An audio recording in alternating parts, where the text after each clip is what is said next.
Dhanik Bharat educational institutions inter IIT JEE NEET admission open. Welcome to its TV.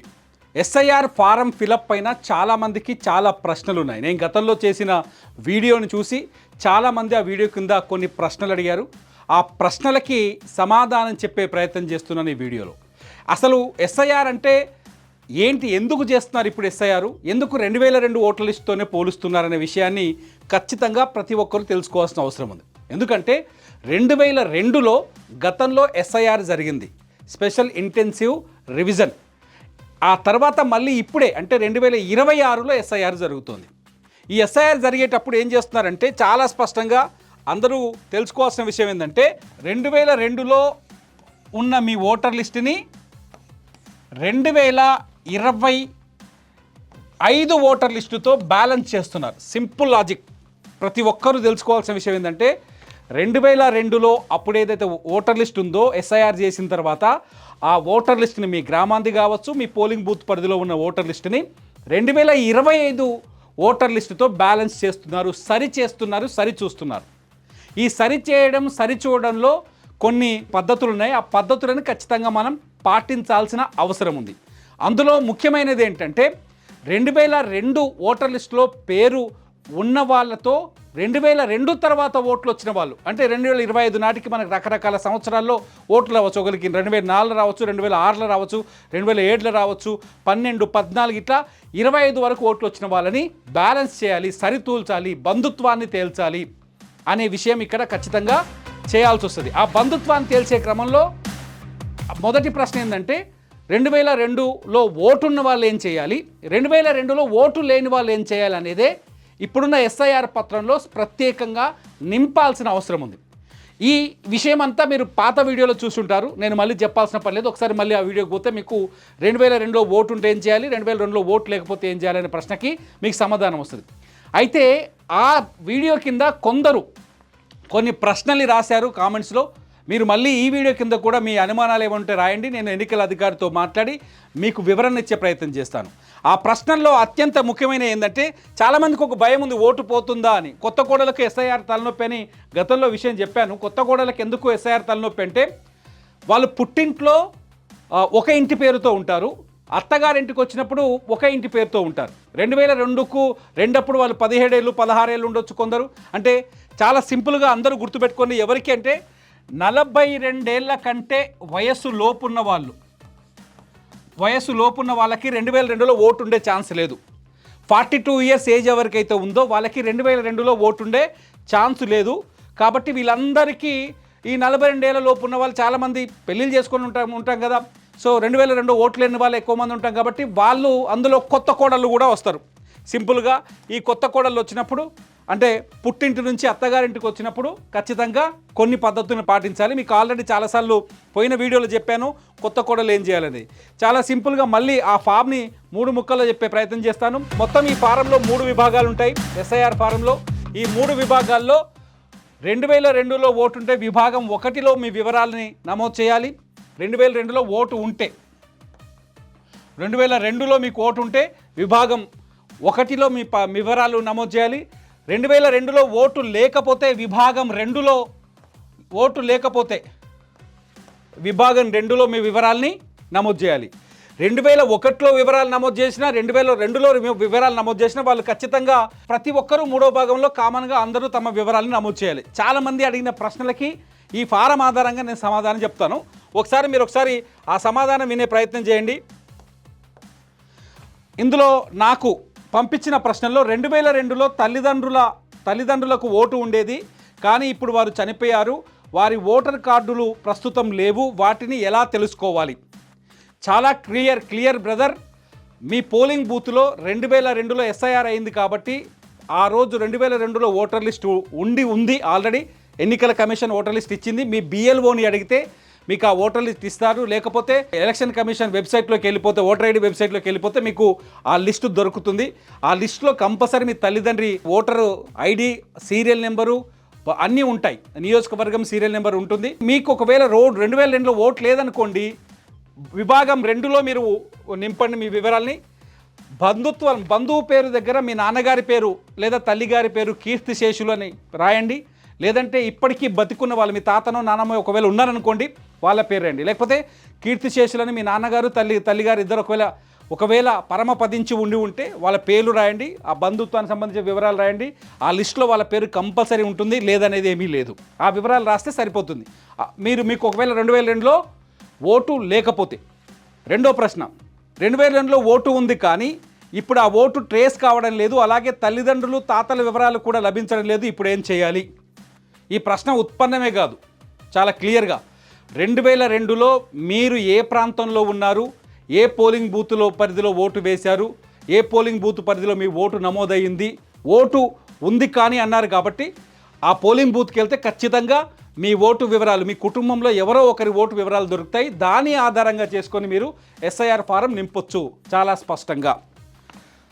మూడో ప్రశ్న, 2002 నాటికి vote హక్కు లేనివారు లేదా 2009 తర్వాత ఓటు నమోదు చేసుకున్న వారు ఫారంలో ఏ బాక్సులో వివరాలు నమోదు చేయాలి? చాలా క్లియర్, మీకు మళ్ళీ చెప్పాను, ఇక్కడ నేను చాలా క్లియర్గా మళ్ళీ చెప్తున్నాను. 2002లో నాటికి ఓటు హక్కు లేని వారు 2009 తర్వాత ఓటు నమోదు చేసుకున్నవారు ఎందులో ఫిల్ చేయాలంటే విభాగం 2, విభాగం 3లో మీ వివరాలు నమోదు చేయాలి. 2002లో మీకు ఓటు లేనట్టే.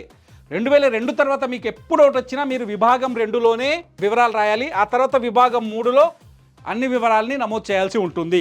నాలుగో ప్రశ్న, 2002లో కుటుంబ సభ్యులు లేదా బంధువులు ఎవరూ లేనివారు ఉద్యోగరీత్యా వచ్చి అక్కడ ఓటు తీసుకున్నవారు ఫారంలో బంధువుల వివరాల స్థానంలో ఏం రాయాలి?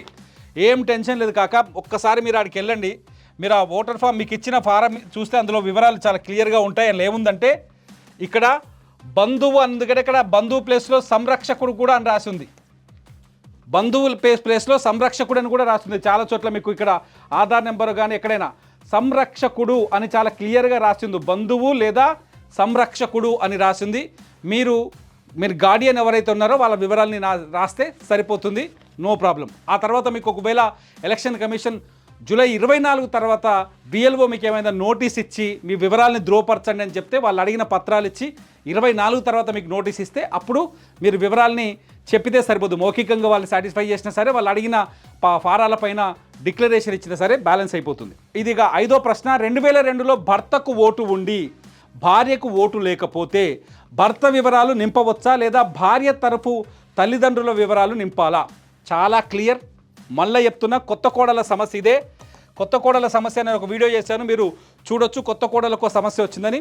భర్తకు ఓటు ఉండి అంటే ఫర్ ఎగ్జాంపుల్ మీ భర్తకి ఓటు ఉంది కానీ మీకు ఓటు లేదు అనుకోండి ఒకవేళ, లేదా మీ భార్యకు ఓటు లేదు మీకు ఓటు ఉంది అనుకోండి, మీరు చాలా క్లియర్గా ఇందులో మీ భార్య వివరాలు మాత్రమే రాయాలి.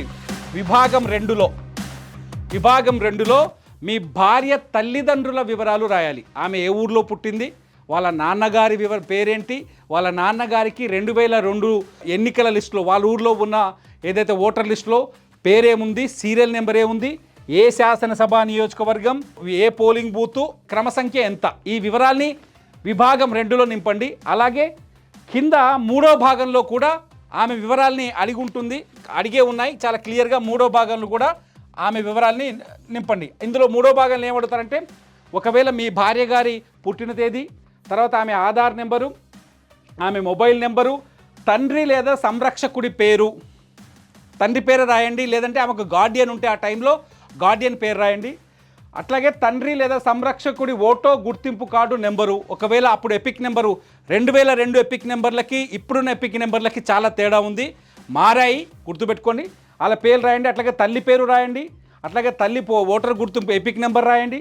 జీవిత భాగస్వామి పేరు అని ఉంటుంది కింద చాలా క్లియర్గా. అప్పుడు ఒకవేళ మీ భర్తకు ఓటు ఉంటే భర్త పేరు రాయండి, లేదా మీ భార్యకు 2002లో ఓటు ఉంటే ఇక్కడ వాళ్ళ పేర్లు అండి మీ జీవిత భాగస్వామి పేరు రాయండి. చాలా క్లియర్గా ఇక్కడ మీ లింక్ తేలిపోతుంది. సో టెన్షన్ పడాల్సిన పని లేదు. అంటే మీ భర్త ఓటు ఉందనుకోండి, ఇక్కడ భార్యకు ఓటు నమోదు చేస్తున్నాం కాబట్టి విభాగం 2లో రాస్తాం, తర్వాత విభాగం 3లో వివరాలు రాస్తే సరిపోతుంది, టెన్షన్ లేదు. ఇంకో ప్రశ్న, వివాహమైన మహిళలు పుట్టింటి అడ్రస్ పెడితే ఓటు మళ్ళీ పుట్టింటికే మారుతుందా లేక అత్తగారింటి అడ్రస్ ఇవ్వాలా? సెకండ్ బ్లాక్లో తల్లిదండ్రుల ఓటర్ ఐడి లేకపోతే భర్త ఓటర్ ఐడి నెంబర్ ఇవ్వచ్చా? ఛాన్సే లేదు, భర్త ఓటర్ ఐడి నెంబర్ ఇవ్వడానికి అవకాశమే లేదు. ఓకేనా? ఎందుకంటే మీ తల్లిదండ్రుల ఓటర్ ఐడి లేకపోయినా ఏం పర్వాలేదు. మీ తల్లిదండ్రికి 2002లో ఓటు ఉండి ఆ ఓటుకు ఒక సీరియల్ నెంబర్ ఉంటుంది ఓటర్ లిస్టులో, ఆ సీరియల్ నెంబర్ ఉంటే సరిపోతుంది, టెన్షన్ పడాల్సిన పని లేదు. వివాహమైన మహిళలు పుట్టింటి అడ్రస్కి అడ్రస్ పెడితే మళ్ళీ పుట్టింటికే మారుతుందా? మారదమ్మా. ఇప్పుడు మీ భర్త గారితో మీరు కలిసి ఎక్కడ నివాసం ఉంటున్నారో అక్కడికే వస్తుంది. మీరు 2002లో నివాసం ఉన్న ప్రాంతాన్ని ఇక్కడ విభాగం 2లో ఉన్న ఈ వివరాలు ధృవీకరిస్తాయి. మీరు మీ భర్త గారితో ఉన్న వివరాలని ఇక్కడ విభాగం 3లో ఉన్న ఈ ప్రాంతం విభాగం 3 ధృవీకరిస్తుంది. చాలా క్లియర్. మీరు మీ పుట్టింటి మీరు 2002లో మీ పుట్టింట్లో ఉన్న వివరాలని విభాగం 2 ధృవీకరిస్తుంది. తర్వాత పెళ్లి చేసుకున్న తర్వాత భర్త గారి దగ్గరికి వచ్చిన వివరాలని విభాగం 3 ధృవీకరిస్తుంది. టెన్షన్ పడాల్సిన పని లేదు. మరో ప్రశ్న, 2002లో ఫాదర్ ఓటర్ ఐడి నెంబర్ వేరే ఉంది, ఇప్పుడు మరో నెంబర్ అప్డేట్ అయ్యింది, మరి ఫారంలో పాత నెంబర్ వేయాలా కొత్త నెంబర్ వేయాలా? చాలా క్లియర్ బ్రదర్, ఎవరు రాశారో మంచి ప్రశ్న అడిగారు. ఈ ప్రశ్నకి చాలామంది సమాధానాలు తెలియక కన్ఫ్యూజ్ అవుతున్నారు. వాళ్ళందరికీ నేను చాలా క్లియర్ చెప్తున్నా. మీకు 2002లో ఏదైనా భాగం, మొదటి భాగం కావచ్చు, రెండో భాగం కావచ్చు, మూడో భాగంగా కావచ్చు, 2002లో ఏ వివరాలైతే ఉన్నాయో ఎపిక్ నెంబర్లు చేంజ్ అయ్యాయి. చాలా క్లియర్గా చెప్తున్నాం. 2002 ఓటర్ లిస్టులో ఉన్న ఎపిక్ నెంబర్స్ వేరు, ఇప్పుడు 2025లో ఉన్న ఓటర్ల ఎపిక్ నెంబర్ వేరున్నాయి. చాలా క్లియర్. ఓకే, సో ఎపిక్ నెంబర్లు చేంజ్ అయినాయి. మీరు 2002 వివరాలు నింపుతున్నారు కాబట్టి 2002 వివరాలను మాత్రమే నమోదు చేయాలి. తెలంగాణలో ఉన్న వాళ్ళకి ఒక సమస్య ఉంది, ఈ వీడియో చివరిలో చెప్తా. తెలంగాణలో ఉండే వాళ్ళకి, ఇప్పుడు తెలంగాణ రాష్ట్రంలో ఉన్న వాళ్ళకి ఒక వీడియో చెప్తా. ఆంధ్రప్రదేశ్లో ఉన్న వాళ్ళకి ఆ టెన్షన్ లేదు. తెలంగాణలో ఉన్న వారికి ఒక సమస్య ఉంది, ఈ వీడియోలో నేను చాలా స్పష్టంగా చెప్తా. అదేంటనేది లాస్ట్లో ఉండండి. కానీ మీరు వివరాలని 2002 రికార్డు ప్రకారమే రాయండి. అయితే ఇక్కడ తెలంగాణ విషయం కూడా చెప్పేస్తా వినండి. ఒకవేళ 2002లో ఆంధ్రప్రదేశ్ విభజన జరగలేదు, మరి రాష్ట్రం అని అడిగినప్పుడు ఏం చేయాలి? ఈ 3 బ్లాక్లలో రాష్ట్రం ఉంటుంది, 3 విభాగాల్లో. అప్పుడు జిల్లాని మీరు 2002లో ఉన్న జిల్లా పేరు రాయండి. ఉదాహరణకి నాది 2002లో నల్లగొండ జిల్లా, కానీ 2024-25కి వచ్చేసరికి యాదాద్రి భువనగిరి జిల్లా. అప్పుడు నేనేం రాయాలంటే, నేను మొదటి భాగంలో ఫిల్ చేశాను, నాకు ఓటు ఉంది, లేదంటే రెండో భాగంలో ఫిల్ చేసిన అంతే. 2002 భాగంలో మా నాన్న పేరు రాసిన, రాష్ట్రం అప్పుడు తెలంగాణ రాయండి, రాష్ట్రం ఇప్పుడు రాష్ట్రం తెలంగాణనే రాయండి, అప్పుడు 2002 వివరాలు అయినప్పటికీ కూడా.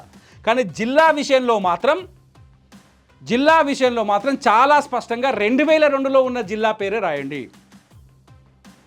ఇప్పుడు నా నల్గొండ అని చెప్పాను కదా, నేను వివరాల్లో 2002 వివరాలు రాసేటప్పుడు నేను ఏం చేస్తానంటే, అన్ని వివరాలు నమోదు చేసి నా అడ్రస్ని యాదాద్రి భువనగిరి జిల్లాని రాయొద్దు, నేను నల్గొండ జిల్లాని రాయాలి. 2000 రాష్ట్రం మాత్రం తెలంగాణ రాయాలి. చాలా క్లియర్గా గుర్తుపెట్టుకోండి. ఈ క్వశ్చన్ చాలామందికి రావచ్చు. ఈ డౌట్ని మీ బిఎల్ఓ దగ్గరికి వెళ్ళి మళ్ళీ ఒకసారి ఈ డౌట్ని తీర్చుకోండి. ఓకే, 2002లో ఆ ప్రశ్నకు సమాధానం వచ్చేసింది అనుకుంటున్నాం. ఫాదర్ ఓటర్ ఐడి నెంబర్ పైన వేరే ఎపిక్ నెంబర్ ఉంది, ఇప్పుడు ఎపిక్ నెంబర్ ఏం టెన్షన్ లేదు భయ్యా. 2002లో ఏ ఎపిక్ నెంబర్ ఉందో అదే నెంబర్ రాయండి. క్లియర్. 2002లో ఓటు ఉంది కానీ ఎపిక్ నెంబర్ లేకపోతే ఆ కాలం ఎలా పూర్తి చేయాలి? టెన్షన్ పడకుండా వదిలేయండి. చాలామందికి ఎపిక్ నెంబర్లు ఇవ్వలే, 2002లో చాలామందికి ఎపిక్ నెంబర్ ఇవ్వలేదు. ఆ విషయాన్ని టెన్షన్ పడాల్సిన పని లేదు, మీరు వదిలేయండి. ఆ కాలం బిఎల్ఓ మీకు తగిన ఆన్సర్ ఇస్తారు. సీరియల్ నెంబర్ని మాత్రం ఖచ్చితంగా మెన్షన్ చేయండి. ఇంకో ప్రశ్న, 2002 ఓటర్ లిస్టులో నా పేరు ఉంది కానీ నాన్న పేరు తప్పుగా పడింది, ఇప్పుడు ఫారంలో అప్పుడున్న తప్పు పేరు రాయాలా లేక ఇప్పుడున్న సరైన పేరు రాయాలా? గుర్తుపెట్టుకోండి, కరెక్షన్స్ చాలా చోట్ల ఉంటాయి. 2002లో మీ నాన్న పేరు ఏదైతే ఉందో అదే పేరు రాయండి. రాసిన తర్వాత బిఎల్ఓ దగ్గరికి వెళ్తే నేమ్ కరెక్షన్కి సంబంధించిన ఒక డిక్లరేషన్ ఫారం ఇస్తున్నారు వాళ్ళు. నేను పోయినప్పుడు నాకు అర్థమైంది, వాళ్ళు చెప్పారు ఆ పేరు పెట్టేయండి. మీకు ఎట్లాగో నోటీస్ ఇస్తారు, నోటీస్ ఇచ్చినప్పుడు ఆ తప్పును కూడా కవర్ చేసే అవకాశం ఉంది. బిఎల్ఓ దగ్గరికి వెళ్తే మీకు పూర్తి సహాయాన్ని అందజేయగలుగుతారు, టెన్షన్ ఏం లేదు. 2002లో ఏవైతే పేర్లు ఉన్నాయో ఆ పేరుతోనే ఫారం నింపండి. బిఎల్ఓ దగ్గరికి వెళ్తే మీకు డిక్లరేషన్ ఫారం కూడా, అంటే జూలై 24 తర్వాత నోటీస్ ఇచ్చే అవకాశం ఉంటుంది, అప్పుడు మీరు కరెక్షన్ చేసుకోవచ్చు, టెన్షన్ పడాల్సిన పని లేదు. ఇంకో ప్రశ్న, 2002లో భార్య పేరు తప్పుగా ప్రింట్ అయింది, అప్పటి ఓటర్ ఐడి మాత్రమే ఉంది, ఇప్పుడు దాన్ని ఎలా సరి చేసుకోవాలి? అప్పుడు ఓటర్ ఐడి ఉంటే ఓటర్ లిస్టులో పేరు అయితే 2002 ఏదైతే నేమ్ ఉందో ఆ నేమ్ ఉంటుంది. మీరు ఆ 2002లో ఏ వివరాలని ఆ వివరాలని ఫిలప్ చేయండి. ఇక్కడ నేను ఫారం నింపవన్న పద్ధతి ప్రకారం చేసి మీ పేరు తప్పుపడ్డ వివరాలని అక్కడ అదనపు అవకాశం ఉంది, అది 24 తర్వాత ఆటోమేటిక్గా మిమ్మల్ని బిఎల్ఓ సంప్రదిస్తారు. అప్పుడు దానికి తగిన పరిష్కారం చెప్తారు. ఇక ఇంకో ప్రశ్న, 2023లో కొత్తగా ఓటు అప్లై చేసినప్పుడు మొబైల్ నెంబర్ తప్పుగా లింక్ అయింది. ఈ ఫారం ద్వారా మొబైల్ నెంబర్ అప్డేట్ చేసే అవకాశం ఉందా?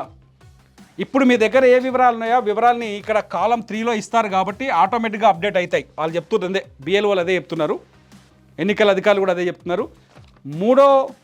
మూడో విభాగంలో, అంటే 3 విభాగాలని చెప్పాను కదా ఈ ఫారం, 3వ విభాగంలో మీరు ఏవైతే డీటెయిల్స్ ఇస్తారో ఆ డీటెయిల్సే ఫైనల్ అవుతాయి. టెన్షన్ పడాల్సిన పని లేదు. చాలామంది ఫోన్ నెంబర్లు మారుతున్నాయి. కొన్ని నియోజకవర్గాలు మారిపోయాయి. చాలా ముఖ్యమైన ప్రశ్న ఇది. కొన్ని నియోజకవర్గాలు మారిపోయాయి. ఉదాహరణకు 2002లో చెన్నూరు, ప్రస్తుతం మంచిర్యాల. ఫారంలో అప్పటి పాత నియోజకవర్గం పేరు రాయాలా లేక మారిన ప్రస్తుత నియోజకవర్గం పేరు రాయాలా? చాలా మంచి ప్రశ్న, చాలామంది అర్థం చేసుకోవాల్సిన ప్రశ్న. చాలా క్లియర్. ఇందులో 2-3 ప్రశ్నలే చెప్తా, 2-3 ఆన్సర్, 2-3 అంతర్గత ప్రశ్నలు కూడా ఉన్నాయి, చెప్తా ఆన్సర్. 2002లో మీది చెన్నూరు అనుకోండి, చెన్నూరు నియోజకవర్గం వివరాలను మాత్రమే రాయండి. మీ ఓటర్ లిస్టులో చెన్నూరు అనే ఉంటుంది, మీ ఓటర్ లిస్టులో చెన్నూరు నియోజకవర్గానికి ఒక కోడ్ ఉంటుంది, ఆ వివరాలు మాత్రమే రాయండి. ఆ తర్వాత ఇప్పుడు నియోజకవర్గం మారింది కాబట్టి మీరేం టెన్షన్ పడకండి. మీ నియోజకవర్గం ఏదైతే మారిందో ఆ వివరాలని ఆల్రెడీ ఇక్కడ వాళ్ళు ఇచ్చేశారు. మొదటి భాగంలోనే ఓటరు పేరు, ఎపిక్, ప్రస్తుత ఇంటి నెంబరు మరియు పోలింగ్ కేంద్ర వివరాలు మీకు ఇచ్చే ఫారంలోనే ప్రింట్ చేసి ఇచ్చేశారు. ఇవి ఆల్రెడీ రెడీ అయ్యొచ్చాయి పైకి మన దగ్గరకు వచ్చిన ఫారంలో, కాబట్టి టెన్షన్ ఏం లేదు. 2002లో మీది చెన్నూరు అయ్యి ఇప్పుడు మంచిర్యాల అయినప్పటికీ మీరు చెన్నూరు నియోజకవర్గం వివరాలే రాయండి. ఓకేనా? ఇంకొక ప్రశ్నకి సమాధానం కూడా చెప్తా. ఒకవేళ 2002లో మీరు హైదరాబాద్లో ఏదైనా నియోజకవర్గంలో ఉండి ఇప్పుడు మీ ఊర్లో ఉన్న నియోజకవర్గానికి వెళ్ళారనుకోండి, మీరు 2002లో ఏ నియోజకవర్గంలో ఉన్నారో ఆ వివరాలే రాయండి. ఇందులోనే ఇంకొక ఉప ప్రశ్నకు కూడా సమాధానం చెప్తున్నా. 2002లో మీరు ఒక గ్రామంలో, ఒకటే నియోజకవర్గంలో ఒక గ్రామంలో ఉండి ఇప్పుడు ఇంకొక 26లో ఇంకొక గ్రామానికి వచ్చారనుకోండి, మీరు 2001 నియోజకవర్గంలో ఒకే మండలంలో రెండో గ్రామానికి మారిపోయారు. మీరు ఏం టెన్షన్ పడకండి. మీరు మొదటి గ్రామంలో ఉన్న వివరాలని పూర్తిగా 2002లో లిస్టులో ఉన్న వివరాలని రాయండి. ఇప్పుడున్న వివరాలని ఆటోమేటిక్గా వీళ్ళు ప్రింట్ చేసి ఇచ్చారు, టెన్షన్ పడాల్సిన పని లేదు. సో చాలా సింపుల్. 2002లో మీరు కానీ మీ బంధువులు కానీ ఎక్కడున్నారో వాళ్ళ వివరాలు రాస్తే సరిపోతుంది. ఆటోమేటిక్గా మీ వివరాలని 3వ భాగంలో రాస్తే బ్యాలెన్స్ అవుతుంది. ఓకేనా? ఇంకొక ప్రశ్న, 2002లో ఒక జిల్లాలో వరంగల్ జిల్లా, 2017 తర్వాత మరో జిల్లా ఖమ్మంకు మారిన వారు తమ ఓటు వివరాలు ఫారంలో ఎలా నమోదు చేయాలి? చెప్పేసిన ఇంతకుముందుకు ఆన్సర్ ఇదే ఆన్సర్. నియోజకవర్గంలో అప్పుడు ఏది ఉంటే ఆ వివరాలు రాయండి. ఇప్పుడు ఏ నియోజకవర్గంలో ఉన్నారో ఎలక్షన్ కమిషన్ వారే మీకు ఆల్రెడీ మీకు ఇచ్చిన ఫారంలో మీ వివరాలు రాశారు, టెన్షన్ పడాల్సిన పని లేదు. ఓకేనా? 2002లో ఓటు ఉండి కూడా ఫారం నింపడం తెలియక రెండో భాగం నింపితే ఆ ఫామ్ పాడైపోయినట్లయినా దానికోసం 2 ఫారాలు పూర్తి చేసి ఇవ్వాలా, ఒకటి సరిపోతుందా? ఇది ఒక విచిత్రమైన ప్రశ్న. 2002లో ఓటు ఉన్నప్పుడు మొదటి భాగంలోనే నింపండి, 2002లో ఓటు లేనప్పుడు రెండో భాగంలో మీ బంధువుల వివరాలు నింపండి, 3వ భాగంలో మీ వివరాలు ఏవైతే అడుగుతారో వాటిని పూర్తిగా ఫిల్ చేయండి. ఏ టెన్షన్ లేదు. పొరపాటున నింపితే పొరపాటున సర్దిద్దుకోవడానికి BLO దగ్గరికి వెళ్ళండి. ఇంతకుమించి మన దగ్గర సమాధానం లేదు. ఇవి మొత్తంగా గత వీడియోకి కింద ఎవరైతే ప్రేక్షకులు వేసిన ప్రశ్నలు వాటికి సమాధానాలు. ఇవి ఆల్మోస్ట్ ఆల్ నేను ఎలక్షన్ ఏదైతే BLOలు కావచ్చు, ఎన్నికల కమిషనర్స్ ఎన్నికల అధికారులు కావచ్చు, వాళ్ళతో మాట్లాడి ఈ సమాధానాలని తీసుకొచ్చాను. ఈ సమాధానంలో ఎవరైనా అధికారులు ఉన్నా దీని కింద మీరు ప్రశ్నించవచ్చు. అట్లాగే మరిన్ని డౌట్స్ ఏమైనా ఉంటే ఈ వీడియో కింద మీరు కామెంట్ చేయండి. చూస్తూనే ఉండండి, ఇట్స్ UTV. నా పేరు తిరుమల.